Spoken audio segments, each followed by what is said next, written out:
Welcome back to episode 3 of Tax Talk with Hey Hey. I am your host, Suhey Piedra with Prominence Business located in Glendora, California. We are federally licensed, so can help clients across the United States. Thank you all for being here. In today's episode, I really want to talk about the cash flow quadrant. If you're not familiar with that, I want to go over a little bit before I give you some good examples of what it is. So a lot of the times we start off as employees somewhere, even when we're young, maybe we work for a fast food restaurant or something like that, and we become W-2 employees.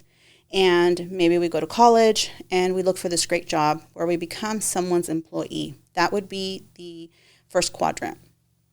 Some of us end up feeling unsatisfied being someone else's employee, and we graduate over to the second quadrant, which is being self-employed. An entrepreneur that starts off a business. Maybe you have some sort of a passion or an idea of something you can do, and you open up your first business. As it becomes successful, you start to realize that you wear multiple hats. As a self-employed individual, you literally are everything. You are the receptionist, you're the salesperson, you are the developer of whatever that service is that you're providing, whether it's, roofing or, you are the accountant or you are, a mortgage lender. It doesn't really matter what the career is. It's just that you're working for yourself and you get to, at that point, control the money that's coming in and then turning around and expensing it out to all of the employees or the services that you, the equipment or whatever your expenses may be. So a lot of the times people are like, yay, I graduated from being W-2, I'm in control of my money. But there's a saying that says you quit a 9-to-5 job to become 24/7 employed, because you realize that becoming self-employed doesn't turn off. You're working 24/7. You are out there hustling, networking, marketing yourself, trying to bring business in so that you have money to put food on the table, right? So when that happens, we realize that we become slaves to our own business. It's not that it's a bad thing. We still get to control it a little bit, but it does become very overwhelming when you are doing all of the positions in your company, when you're the bookkeeper, when you're the payroll person, when you are the HR person, aside from, selling your specialty. So all of those positions can become very overwhelming to the point that your time becomes all about the business, and sometimes we forget about our family, our personal life, taking care of ourselves. So that quadrant can be very overwhelming for a lot of us. The point of that is to create a really good business, create processes so that we can graduate over to the third quadrant, being a business owner. When you're a business owner, you're still part of the business, but you've created processes and hired individuals for them to do the work now. So that at one point, maybe you can sell your business, you can franchise your businesses, you can open different locations, because there's processes to be followed.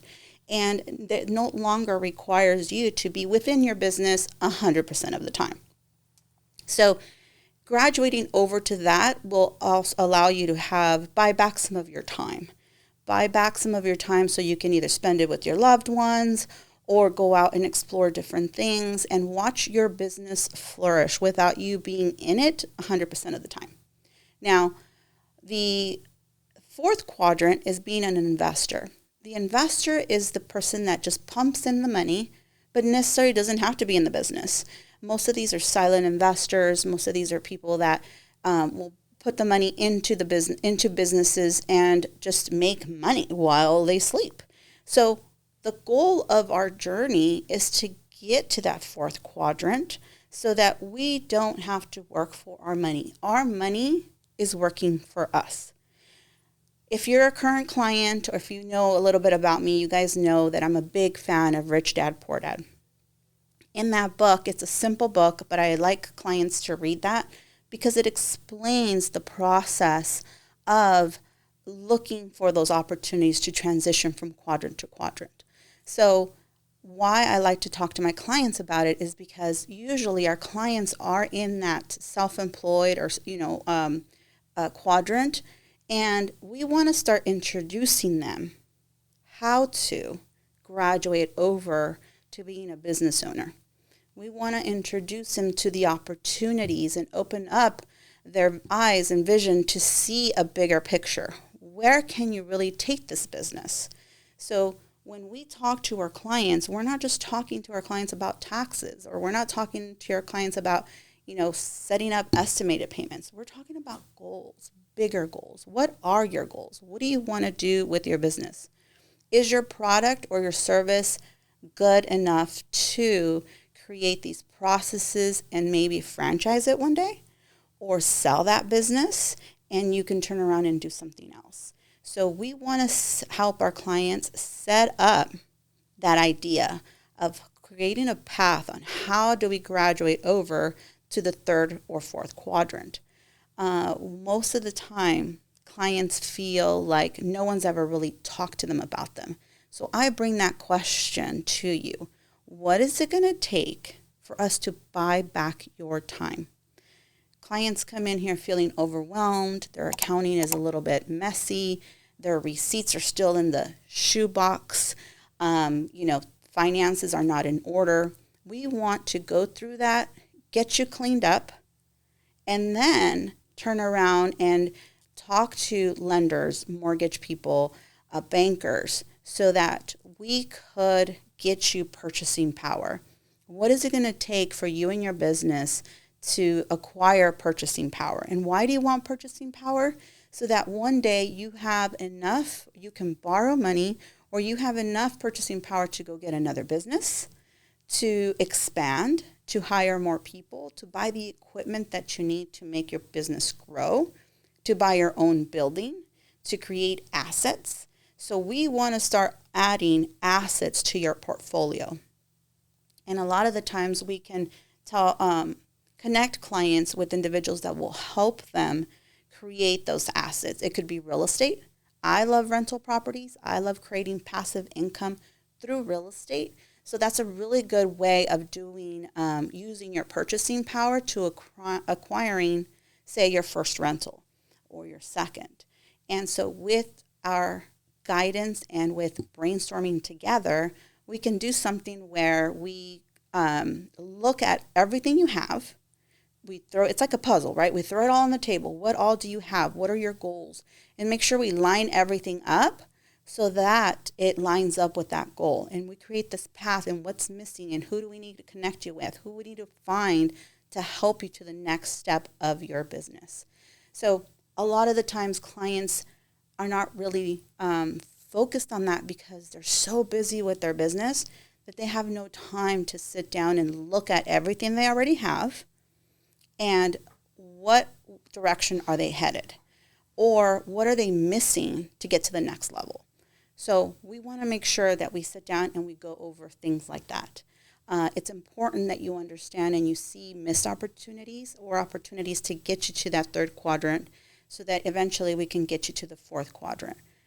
Living or having tax-free income, tax-free wealth can be a possibility.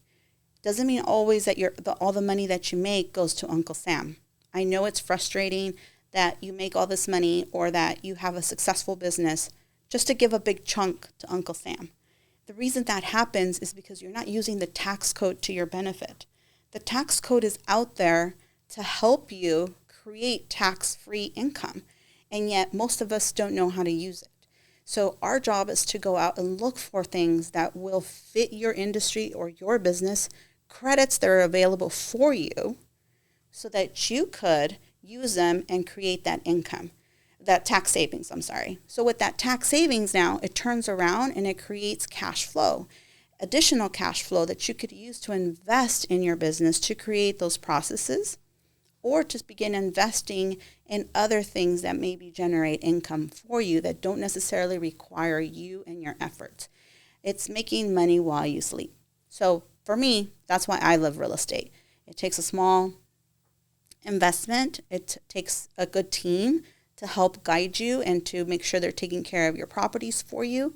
But with that, you create tax-free. And now when we sit down and we plan, we look at opportunities and then we make sure that you see, hey, if you did this or if you did that, you can now get your first property or your second property or your third property. So all of this lined up perfectly for you allows you to graduate to the next quadrant and the next quadrant so that you can buy back your time and spend your time how you want to. I always tell clients, wouldn't you love to work from, anywhere in the country or travel and work from it somewhere else instead of being locked behind your office or your business? Or what if you decide you want to take a 1-month vacation and you have no one, you're still making money while you're on vacation? That's my dream. That's a dream for a lot of us, but we see it so impossible to reach. Yet with proper guidance and with proper assistance and putting a path together, we can all get there. So our goal here is to help you graduate from one quadrant to the next. And if you're ready for that, please reach out to us. We're here to help. You can always find us on social media. We're on Instagram under prominence.services or Facebook. You can always look at our website if you have any questions and reach out to us. Now, on our next episode, I will have a guest that fits those quadrants. We'll be able to talk about and validate what we talk about and how to graduate over to each quadrant and the benefits of that. So stay tuned and make sure you watch the next episode.